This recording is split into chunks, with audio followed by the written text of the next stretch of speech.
na naman o Diyos na iyong inilaan para sa kanya. Punuin mo kami ng pagmamahal. Punuin mo kami ng kaluwalagan.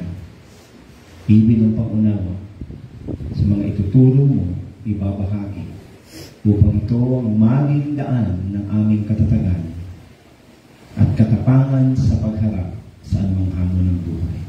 Panginoon, sa iyo kami nagtitiwala, sa iyo kami nananalig, at sa iyo lamang kami umaasa sa aming buhay na dinataglay, sapagkat ito'y nagmula sa iyo lang. Sa iyo po ang kapurihan, kaluladian, karangalan, sa pangalan ni Jesus. Amen. Amen. Palapakan natin ng Panginoon. Hallelujah. Pwede bang batiin mo yung katabi mo, sabihin mo sa kanya, tunay nga, mamahal ka ng Panginoon. Palapakan natin ang Panginoon. Amen. So, nandiyan lang mo. I-ready ko lang yung aking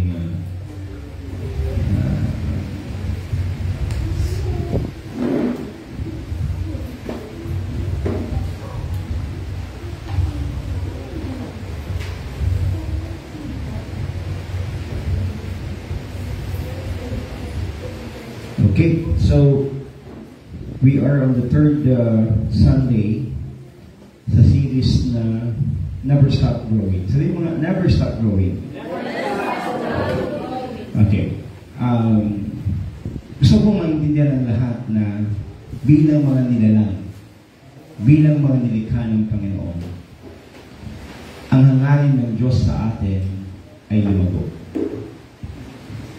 Dahil yung paglago na yan, may mas malalim at mas makahulugan at napakahalagang bagay na nais ng Diyos na ano po, makita at patunayan sa buhay ng mga mananatili na lumalago para sa Kanya. Okay? So, ngayon po ay okay na ba? Yes.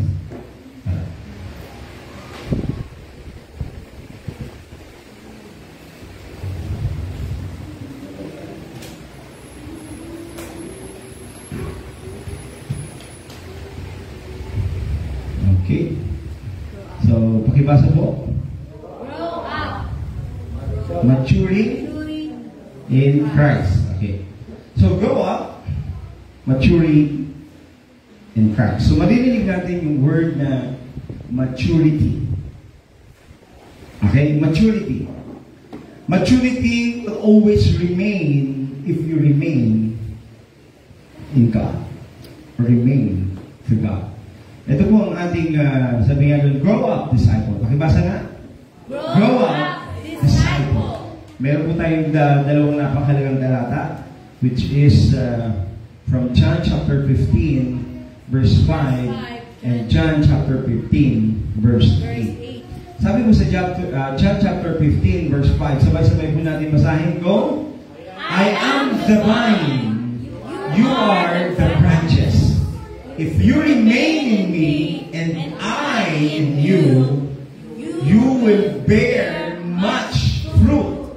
Apart from me, you can do nothing. Palakpakan naman natin ang Panginoon. Hallelujah. Okay. Mga kapatid, why do we need to grow up? Bakit kailangan natin lumago? Bakit? Bilang disciple. To be honest mo, only disciple. Ako, tatayuan mo to. Tanging mga disipulo lang ng Panginoon ang may gagawin na kababalaghan at mararanasan ang kanyang kapangyarihan. But those who walk, sabi nga din sa kanyang buhay, na hindi siya nagpag-disciple, ang buhay nila, they are meaningless. Ano po yung meaningless? Walang saysay. Kasi sa totoo lang po, ano ibig sabihin? Ito pa ulit-ulit ko sinasabi. Yung disciple po, pinoproseso. Inaayos. Ang disciple po, nagpapaproseso. Nagpapaayos. nagpapatuwi. Imagine, ito nga po, nabanggit ko. I am very thankful because ng anniversary po ng yung aming pong alliance ng mga pastor. Ang speaker po namin ay si Brother Eddie Villanueva from Jesus is Lord. He's one of the icon. He's one of the pillars ng ating pong pananampalataya. Alam niyo po, bakit malala na ang henerasyong ito? Bakit talamak na ang korupsyon? Grabe na ang pag-aabuso? Ganito na kalala ang mundo. Alam niyo po, meron pong nagsabi sa kanya or a prophet with a family or something na kumbaga yung message ay ibinaba sa kanya. Alam niyo po ba kung sino may kasalanan? Simbahan. Bakit? Hindi nila nilakaran yung tinatawag na po transformational ministry. Yung discipleship. Hinayaan na lang. Magsimba kung magsimba, hindi kung hindi. Hindi talaga tinututukan yung tinatawag na paglago ng buhay. Yung tunay na buhay na dapat nilalakaran ng mga nagmamahal at may takot sa Diyos. At ito po yung nagpapadisciple. And imagine, kung hindi po natin ito ituturo, kung hindi ang simbahan tatayo para turuan, para humayo, pumunta sa kasuluk-sukulukan, kumatok sa mga bahay, mag-ipon ng tao para ibahagi ang salita ng Panginoon, ituro kung paano maging tulad ni Kristo. Imagine po kung hindi tuturo yan. Hindi po ba lalong lalala ang mundo na ginagalawa natin? Yung salitang respeto, hindi mo na yan makikita ni maaasahan sa kanimuan. Gusto niyo ba yung klase ng buhay? Bastusan? Tinatawag ng pangalan mo, sisigawan ka kagad. Anak mo, ha? Tatawag ka ng pangalan mo. Ano? Tanong! Yun na! Hello? Do you think maganda na ganun ang nagiging kalalabasan? Why? Dahil hindi po natin ginampanan ng simbahan, hindi ginampanan ng mga disipulo na sila ay ano po, mag-decide. Kaya, why do we need to grow up?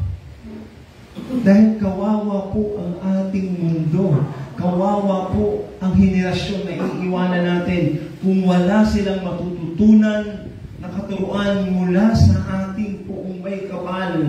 Anong buhay na lang ang kanilang kahihinat na? Hindi po ba kalulos-dulos, kaawa-awa? Na ano po, wala silang damdamin sa kapwa. Imagine mo, ganun po mangyayari. Pag hindi natin itinuro yung halaga ng buhay ng Panginoon, ano bang buhay ng Panginoon? Ang buhay ng Panginoon, ikaw, ako, tayo, ang iniisip ng Panginoon, hindi yung kanyang sarili. Ang iniisip niya, ikaw na makasalanan, ikaw na marumi, na maranasan mo ang paglilinis niya, ang pagtutuwid niya, at pagsasaayos ka. Kaya nga po, I remember even in this discipleship, pinagmamalaki ko yung mga nagpapadisciple because they will become the head and not the tail. They are the right person for any position that the world can give. Ano ibig sabihin niya? Tayo po ang nararapat tumayo at mag-lead. Paano kung ang mumuno walang Diyos? Walang Kristo? Walang liwanag?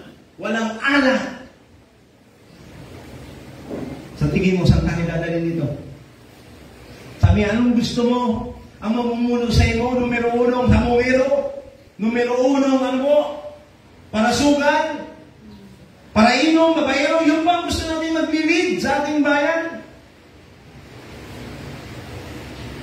nung unang purapto, di ba? Kung hindi natin sisimulan ngayon, paano ang bukas? We have to begin today. Amen? We need to grow up. Sabi mo sa katabi mo, I need to grow up. Hello? Kasi only those who grow can multiply. Yun lamang lumalago. Sila po yung nagre-reproduce. Hello? Sa tingin mo yung hindi lumalago, may susunod pa doon? Sa tingin mo, meron bang another na buhay ang maipuproduce niya? Hello? Kaya tingnan po natin, ang linaw-linaw, balikan po natin yung I am the vine. Ako ang puno. And you are the branches. Ako po, nag-try po ako mag-mark ng isang halaman na nabuhay. Nakita lang ako sanga. Sabi ko, gusto ko itong sangang ito magkaroon ng sariling buhay. Okay? Magkaroon ng sariling buhay. Yung sanga kasi, pwede siyang magkaugat. Okay? Ang ginawa ko ngayon, yung pinaka-trunk niya, yung pinaka-branch niya, yung pinaka-matanda, mature na area, kinat ko, binalatan ko, in-expose ko yung ilalim niya, yung puti na lang. Okay? Saka ko nilagyan siya ng lupa at binalot, sinelyuhan. E naghintay ako ng ilang linggo para lumabas ang ugat. At kung may ugat na, pwede ko na siyang ihiwalay sa bayin. Dahil pwede siyang mabuhay mag-isa. Alam mo, may moral lesson dun sa akin eh. Nakita ko na talagang yung pwede lang kong gawin sa mga mature na halaman. Hindi mo na pwedeng gawin dun sa, ano ba lang, nagsisimula pa lang, then sigurado patay yun. Okay? Yung sabihan ni Kenny, kung baga si dahon, malumoy pa, pinutol mo na, maski anong tusok mo, maski anong bugo mo, maski anong saldang, maski anong dito mabubuhay. Ang kailangan dapat mature. Kaya nga sabi ko, yung branches pala, hindi lang pala tayo basta branches. Gusto talaga ng Panginoon dumating ang time, magkaugat ka lang. Sabi mo sa katabi mo, magkaugat ka lang. Alam mo ginagawa? I-expose ka muna. Yung nasa loob mo, ilalabas. Ako, tinino ko, in-expose ko muna yun. Di ba? Nakita mo yung matured? Iniwa ko yun, masakit kaya hiwain. Iniwa ko ngayon, tinukal ko pa. Kumbaga sa buhay natin minsan, inihiwa tayo ang Panginoon, ini-expose yung nasa loob natin, na ang maging tunay na laman ng kaloob-looban natin, ang kanyang liwanag, ang kanyang kaputihan. Dahil kapag nakita yung liwanag na yun doon sa loob natin, diyan ka magsisimulang magkaugat. Diyan ka magsisimula na pwede ka nang, ano po, magkaroon ng sariling buhay para ikaw naman ang mag-multiply. Amen? Amen. Nagpalakpakan natin ng Panginoon. Sabi niya dito, why do we need to grow up? Sabi niya, you have to work out, work in. You have to work it out. Trabahuhin natin ito, kapatid. And we have to work it in. Work out, work in. Diba? Out, in, out, in. Ibig sabihin, kung baga in and out, tumatrabaho tayo. Kasi alam natin ang pinakamahalaga. Kung meron man nakikita sa atin sa panlabas, ito'y bunga ng sinimulan niya dito sa ating kalooban. Amen? Amen? Amen. Ang binabago ng Diyos yung loob, hindi yung labas. Pero ang dami yan, di ba? Ang gaganda ng panlabas. Pero bulok ang loob. Nasa Bible yan. Ang puti-puti sa labas. Pero ang loob, bulok.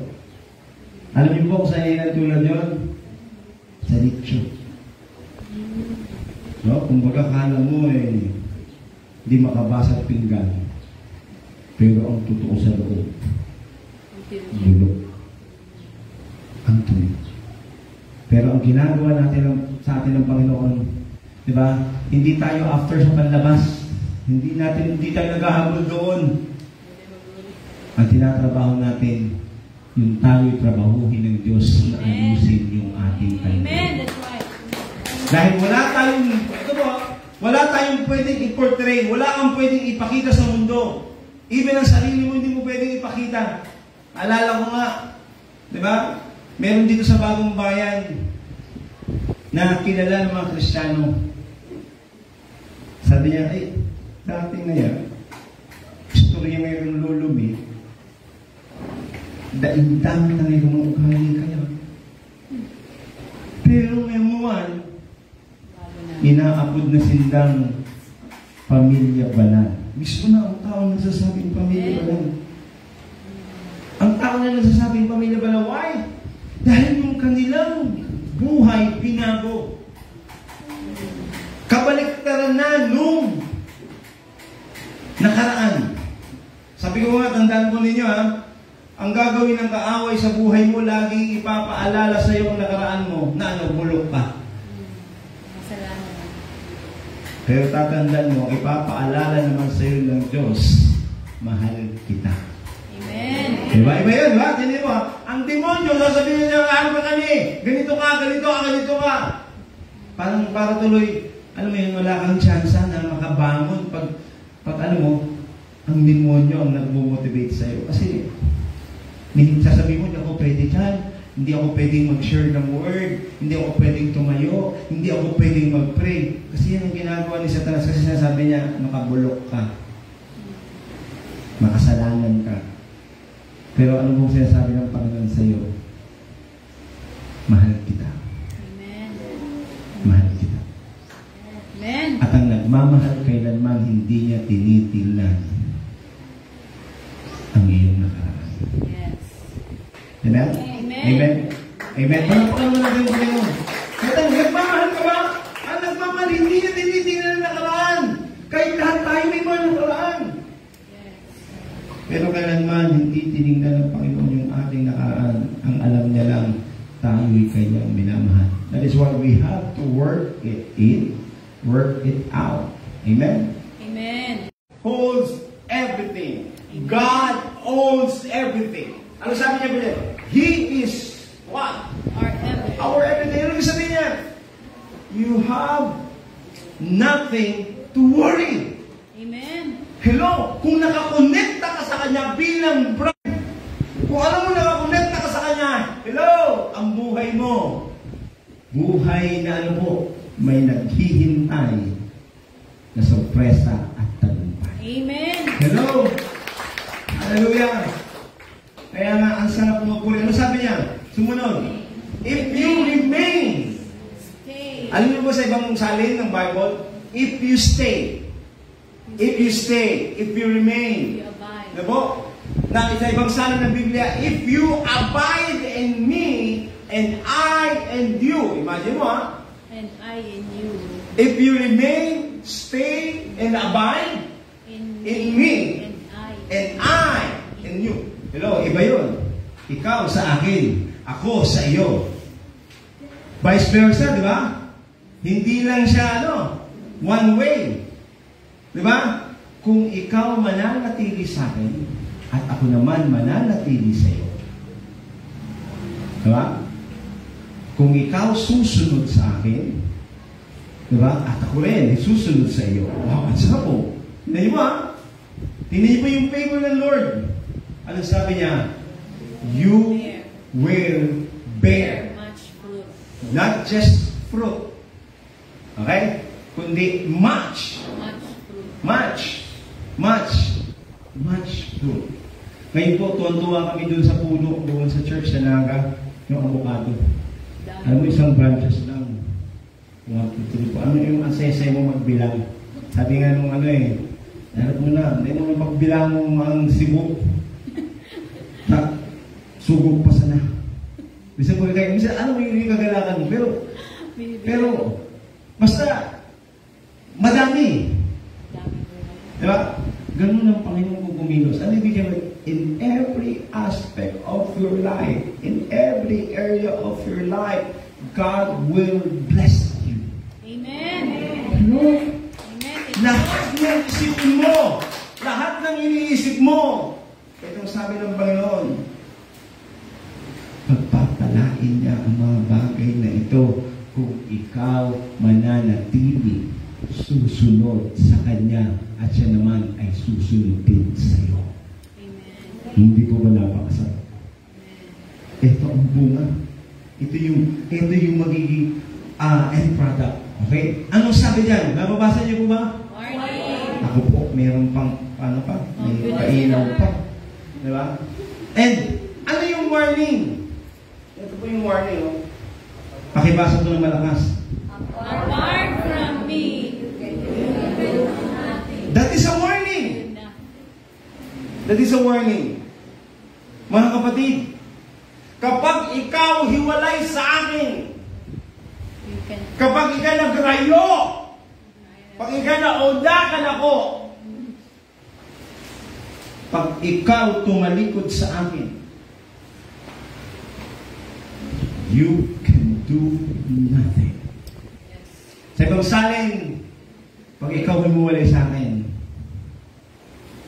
wala nang mangyayari pa na mabuti o maganda na aasahan ka sa buhay. Yes, Lord. Ang piliin ng Diyos ay hindi kalugihan. Amen. Ang pagpili sa Diyos. Hello, siya ang buhay mo eh. Kung siya ang buhay mo, huwag mong isingit ang Panginoon nakakaya sa Kanya. Siya ang vine. Branches ka lang. Pero how you treat Him, kung kailan mo lang kailangan. Tama ba yun? Do you think God deserves those? Sa Kanya. Amen. Pero lahat ng mga tumalikod sa Kanya, di ba po? Lahat ng tumalikod sa Kanya, bumalik luhaan. Pero tinanggap pa rin niya. Yes. Maganda mo nga, imagine mo, hindi maganda kasi kung tumatalikod tayo sa Kanya. Lalala ang sitwasyon. Gusto mo bang lumala?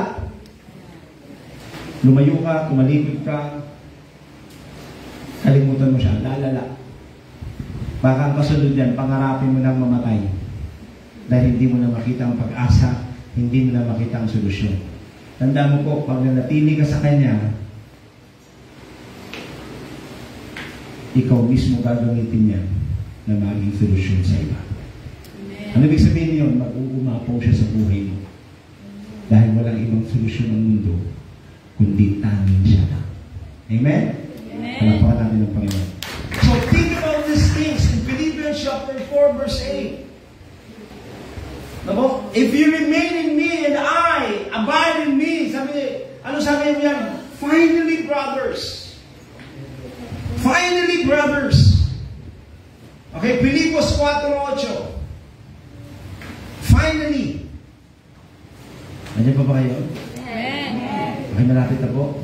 Finally. Finally. Finally. Okay? 4:8. Sa wakas, mga kapatid, sabi ko sa Tagalog, sa wakas, mga kapatid, finally, brethren, whatever is true,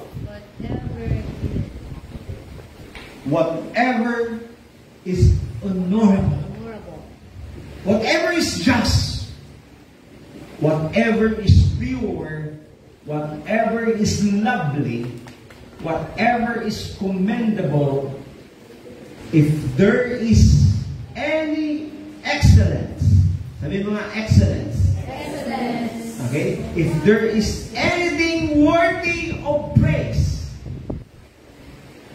think about these things.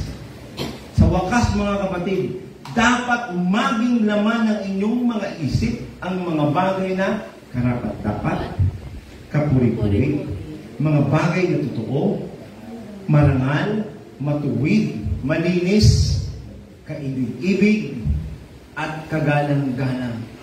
Isagawa ninyo ang lahat ng inyong natutunan, tinanggap, narinig, at nakita sa akin. Kung gayon, kung magkagayon, sa inyo ang Diyos na nagbibigay ng kapayapaan. Ano ibig sabihin nito? This is discipleship. Lahat ng inyong tinanggap, narinig at nakita. Sino po yung mga tatanggap? Sino yung nakakarinig? Sino yung nakakikita? Ayun yung laging sumasama. Yun yung laging nandoon, nakabangbang, nakikinig, nakawitness sa ginagawa ng Panginoon. Pero kung wala kang naririnig, anong mararanasan mo? Ano yung makikita mo? Wala ka nga eh. Paano makikita ang Diyos gumagawa ng himala? Wala ka. Di ba? Gusto ng Panginoon, sumama ka nang makita mo mismo. Dahil kapag nakita mo, may matutunan ka. Amen. Ibang pagtuturo na ginagawa ng Panginoon, ini-expose niya. Hello? Hello? So, think about these things. Bilang mga disipulo. Guide to our journey for growth. 4, huwag kakalimutan. Journey ng paglago. Gusto mo bang lumago, kapatid? Amen. Sabi, seryoso ako. Gusto mo bang lumago? Amen. Okay, ito po yung ano niya. Guide. May guide tayo. No? Meron tayong mapa. Number 1, sabi niya dito, believing in Christ. Maniwala ka sa Kanya. Alam mo pinakamasakit sa Panginoon? Yung lalapit ka tapos hindi ka naniniwala. Lumapit ka pa. Huwag ka lang lumapit. Hindi ka ba na natutugod? That is why, ang journey you are believing. Kaya ang tawag sa'yo, ano po? You are believers. I'm a believer. I'm a believer. Okay? Believers of Jesus Christ. Another, ano yan? Belonging to Christ. Put it in your mind, put it in your heart. Ano mang pagsubok ang pinagdadaanan mo, anong sakit na meron ka sa buhay, remember, you belong to Christ. Ano ibig sabihin? At the end of the story, the victory is yours. Amen. Hello! Kasi ano yung malilupaan? And you know why? I came from Him. Nagmula ako sa Kanya at babalik ako sa Kanya. Ano ibig sabihin yun? Kasi ako'y Kanya at siya rin ay akin. Ano di ba? Ang linaw-linaw yung binasa natin ganyan? I in you, And you and I. Di ba? Ang linaw-linaw. Kaya tanda mo po, bilong. Kaya ano ba yung mga pinagdadaanan mo? Ano mo, hindi may si Satan? Sabi mo, Satanas, inaamin ko, malanit, makulog, magaba, matindi. Matindi ng problema ng magsubok na yun. Inaamin ko, tao ba kita? Pero i-remind ka ka. Si Lord ang nagmamayari sa akin. Ano ibig sabihin? Mas ganong kulog-kulog mo, mas gano'ng bang gibuhon mong kulog sa buhay ko, may Diyos ako. Amen. Na ito ang padumanan ko. Ano ibig sabihin nun? That is a declaration of victory. Ano ibig sabihin yun? Ang problema mo, matatapos din yan. Satanas may hangganan dito. Yes. Amen? Hello? Walang pagsubok na ano po, nananatili. Kung mananatili man yan, problema mo na. Kasi ano po? Di ba? At ang makikiagi lang, sabi mo, ay sige, natindi ka na. Turok na muna dyan. Naka lang, ha? Yayakyapan mo ba?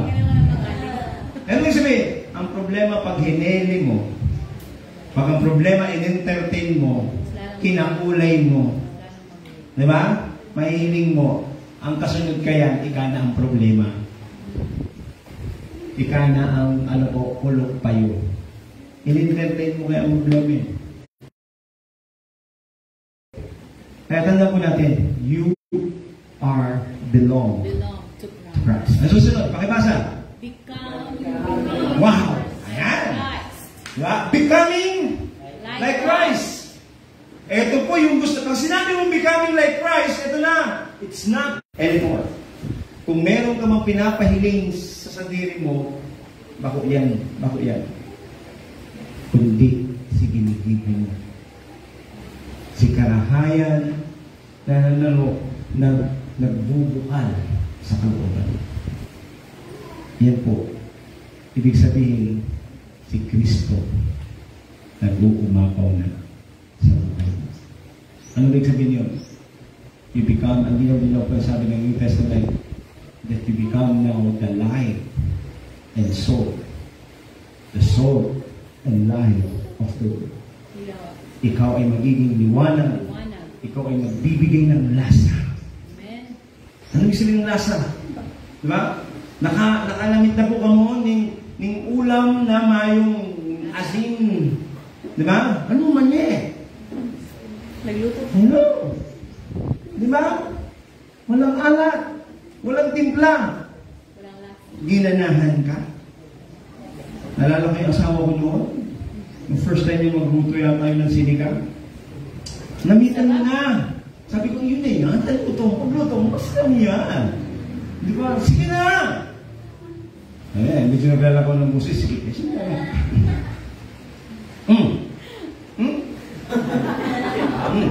May lasa. Sabi ko, pwedeng dagdagan mo ng Sin? asin. Ay, magtalikod lang. Nahilig, binatag na sa kutsara. Ano? May saltik. So, nagluto ngayon ako. Hindi na masarap. Hindi na masarap sa'yo. Alam mo lang sinasabi. So, ano pasalanan? Nagtanong siya. Sumunod lang naman ako. Kaya? Nag-order. Di ba? Kasi hindi ko alam magiging pag-amo na baka i-apunso sa panira. Para kasi kung mag-ampoint ko lang dito, moral lesson sa akin dito is, sabi ko nga doon, yung halaga ng pagkain. Diba? Na kailangan, dapat meron po lasa. At alam mo ba kung sino nilagay ng Diyos, kaya meron pong saysay ang mundo? Kahit ibig sabihin may lasa. Bakit? Ang sarap mabuhay sa mundo dahil may mga katulad mo na nagpa-proseso. Amen! Kasi natin mo, kung ang masasama at masasama, nagsama-sama. O ito, okay din mo. Ang dilim! Ang dilim, nagsama-sama ang dilim. Imagine mo, dilim sa dilim. Anong saysay? O, sige na. Nagkakahililing ang sinda? Ha? Nagkakukululugan sinda, nagkakabaranggaan, pwede ba? Hello? Tandaan niyo po, yung dilim, pinagsama mo pa sa dilim, anong saysay ng buhay nila? Di ba wala? Walang kulay? O, tingnan niyo po, dahil dumating ka. Dahil dumating ang Panginoon, nagkaroon ng liwanag. Ano nangyari? Nakikita mo na yung kulay. Na-appreciate mo na ang buhay.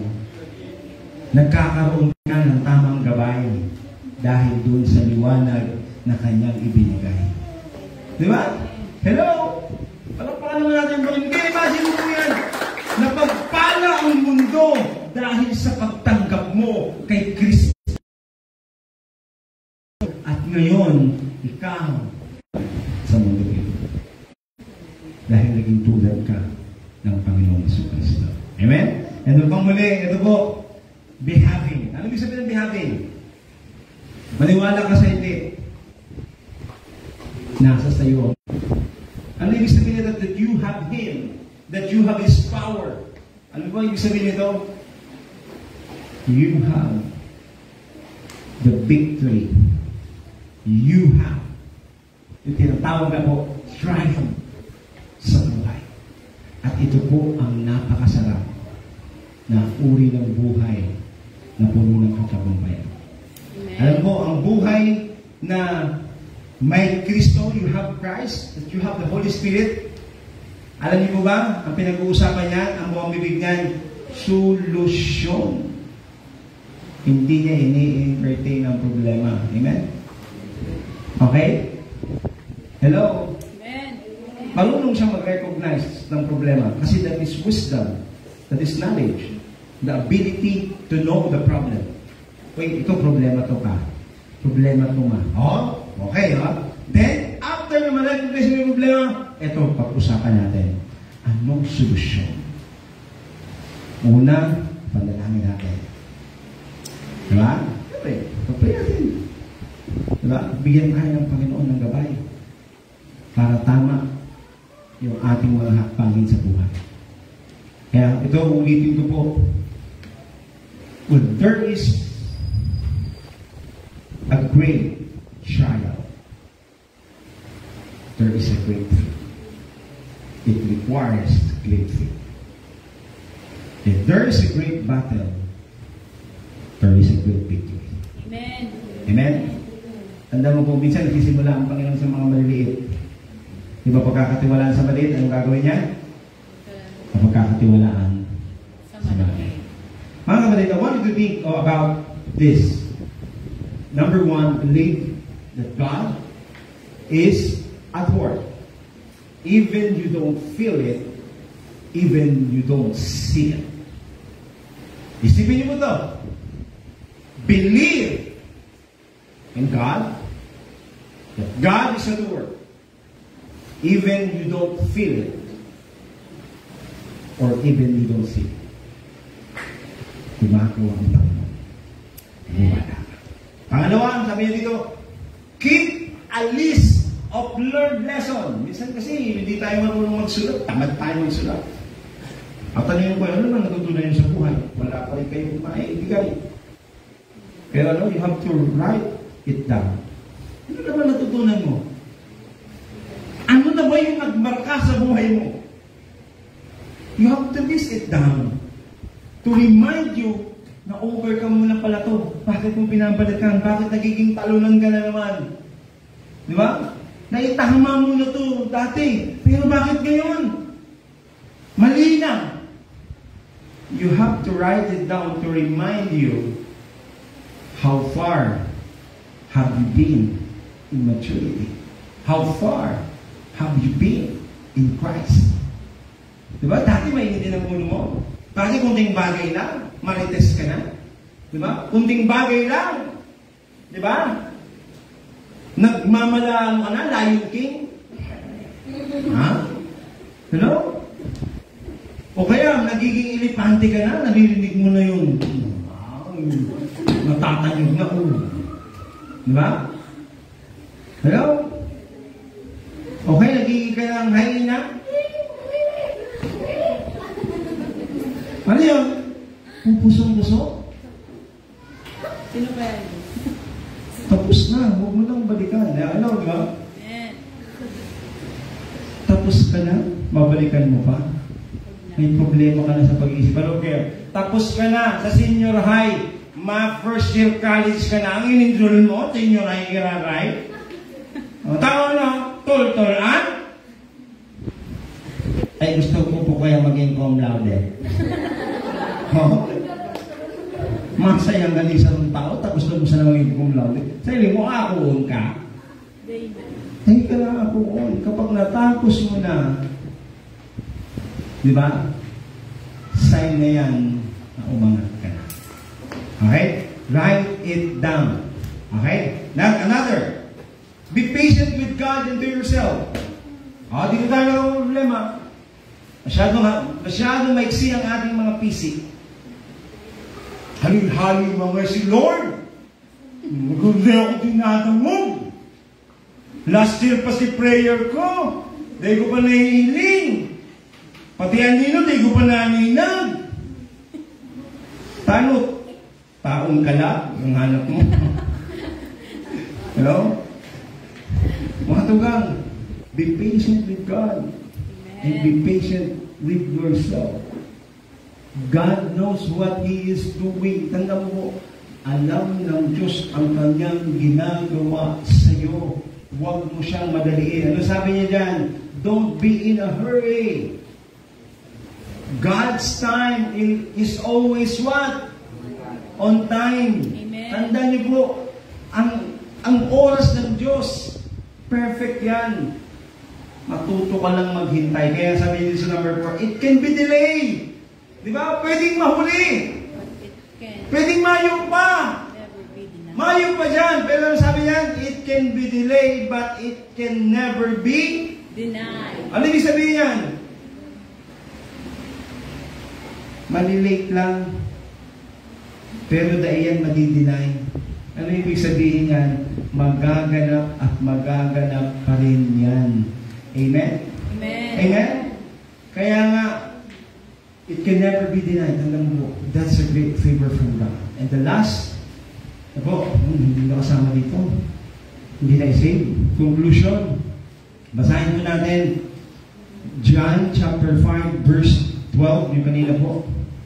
Kung meron po kayong Bible, Yung verse po natin, yan, ay 15 verse 8. John chapter 15 verse 8. Okay?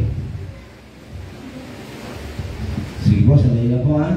John chapter 15 verse 8. Ano sinasabi ng John chapter 15 verse 8? Babasahin ko lang po sandali. Okay? Sabi niya po dito, na pararangalan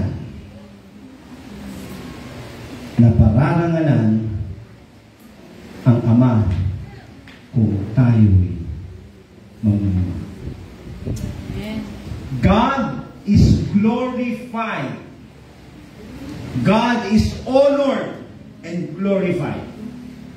Naluluwalhati na pararangalan ang Ama kung tayo'y namumunga ng, hindi lang basta namumunga ng sagana. Sabi mo sa tabi mo, namumunga ng sagana. Namumunga ng sagana. At sa gayon, napatutunayan mga alagad kung kayo'y namumunga ng sagana. Ibig sabihin, napapatunayan. No question na kayo nga ay ganap na aking mga disipulo, na aking mga alagad. To bring it back yung huling word, sabi dito, we will never have life without Him. We will never have. We will never grow up. We will never be matured without His guidance and without His presence. Dalawa po yan. His guidance, His process. May gabay ang Diyos at may ginagawang proseso ang Diyos. Magtiwala ka lang sa Kanyang ginagawa sa buhay mo. Kahit na ito, hindi sang-ayon sa gusto mo. Pero kung ito ay sang-ayon sa plano niya, sumunod ka na at magpasako sa Kanya. Amen. Amen. Palakpakan natin ng Panginoon. Kaya mga kapatid, napararangalan ng Ama kung tayo'y mamumunga ng sagana. Okay? And what God expects from you? That you much bear fruits. So much fruit for His glory. Yes, Lord. Tayo po natin tumayo. Tayo po ngayon ay magpasalamat sa Panginoon. Ama naming Diyos, kami po'y nagkaganap sa pagkatalam po namin. We are on our road to maturity. We are on our road towards your glory. Lord, tulad ng iyong mensahe, tulad ng iyong pangarap, hayaan mo, Panginoon, ang iyong pangarap ang siya aming maging pangarap. Na hindi lang kami makontento sa kung sino at ano kami ngayon. Pwedeng wala kaming lakas ng loob magsalita sa ngayon patungkol sa kabutihan mo. But Lord, ayaw namin, Panginoon, na manatili ang buhay namin na tikom ang aming mga bibig habang ikaw ay walang sawang kumikilos, gumagawa, tumutugon, nagmamahal ng walang humpay sa amin. Panginoon, ang aming dalangin, bigyan mo kami ng lakas ng loob, tibay ng damdamin, tatag ng isip, upang ang kalooban mo, O Diyos, maghari, maganap sa aming buhay. Panginoon, hayaan mo, Panginoon, hangad namin ang hangarin mo, na bisan isang araw, pahintulutan mo, mamuha kami ng sagana. Mamuha kami na nag-uumapaw. Dahil alam namin na ikaw ang aming nakapaligaya. Kaya Panginoon, maraming salamat sa mensahe mo. Maraming salamat sa paalala mo. Patawad kung kami man ay laging nagmamadali. Patawad kung ang lagi naming nais hayaan mo. Ang nais mo, ang kalooban mo, ang maganaw, ang masunod sa. Sa iyo lamang ang kapurihan, sa iyo lamang ang kapasalamatan. Ito mo ang aming panalangin at pagkapasalamat. Sa pangalan ni Jesus, dapat natin Diyos mo sabing Amen. God bless. And mga kapumula po, I just want you to find one person. Yan, isa lang. One-on-one tayo, one-on-one. Okay?